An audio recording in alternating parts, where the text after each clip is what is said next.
विमानों का गुम हो जा रहा जीपीएस सिस्टम, हवाई यात्रा हो गई बेहद खतरनाक। आखिर सैटेलाइट से कौन कर रहा है छेड़छाड़? एयरलाइंस ने जारी की एडवाइजरी, मिडिल ईस्ट के रास्ते पर बरती जाए सतर्कता, प्लेन हो सकता है क्रैश, कहीं इसके पीछे हमास इजराइल युद्ध तो नहीं? एयरलाइंस की बढ़ गई चिंता, आखिर कौन चला रहा है डुप्लीकेट जीपीएस, हवाई रास्तों को भटकाने वाला कौन?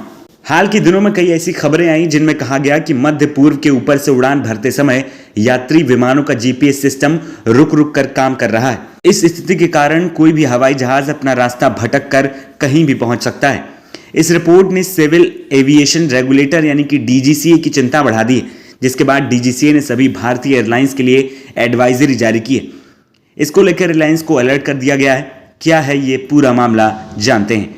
इस साल सितंबर के अंत में ईरान के आसपास के हवाई क्षेत्र में कई वाणिज्य उड़ानों के नेविगेशन सिस्टम बंद कर दिए गए थे। इससे उड़ानों के सामने अंधकार की स्थिति पैदा हो गई, यानी उन्हें समझ नहीं आ रहा था कि आगे कहां जाना है।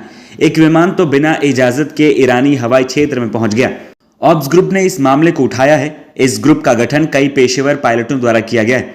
ऑब्स ग्रुप द्वारा मामला सामने आने के बाद भारत सरकार और डीजीसीए भी सतर्क हो गए और एक सर्कुलर जारी किया है।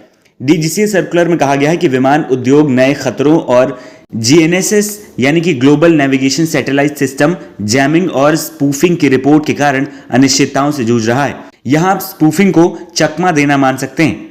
होता यह है कि मध्य पूर्व के कुछ इलाकों से उड़ान भरने वाले विमानों को नकली जीपीएस सिग्नल मिलते हैं। ये सिग्नल इतने ताकतवर होते हैं कि विमान का सिस्टम इससे सही मानने लगता है। इसकी वजह से कई बार विमान अपना नेविगेशन सिस्टम खो देता है। ये उत्तरी इराक और अजरबैजान के वेस्ट हवाई मार्ग पर ऐसी घटनाएं सामने आई। एयरबिल के पास कई घटनाएं घट चुकी हैं। सितंबर माह तक 12 घटनाएं सामने आ चुकी हैं। 4 दिन पहले 20 नवंबर को तुर्की के अंकारा के पास भी ऐसा हुआ। इसके पीछे किसका हाथ है? कौन नकल कर रहा है? वो ऐसा किस वजह से कर रहा है, इसका अभी तक पता नहीं चल पाया। माना जा रहा है कि जिन जगहों पर क्षेत्रीय तनाव यानी युद्ध है, वहां सेना के इलेक्ट्रॉनिक सिस्टम की वजह से जैमिंग और स्पूफिंग हो रही है।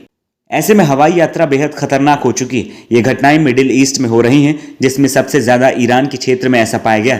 Saudi Arab, UAE, Oman, Azerbaijan, Iran, Iraq, Israel, इन क्षेत्रों की यात्रा करना बेहद खतरनाक हो गया है, क्योंकि यही सबसे ज्यादा जीपीएस सिस्टम में खराबी आ रही है।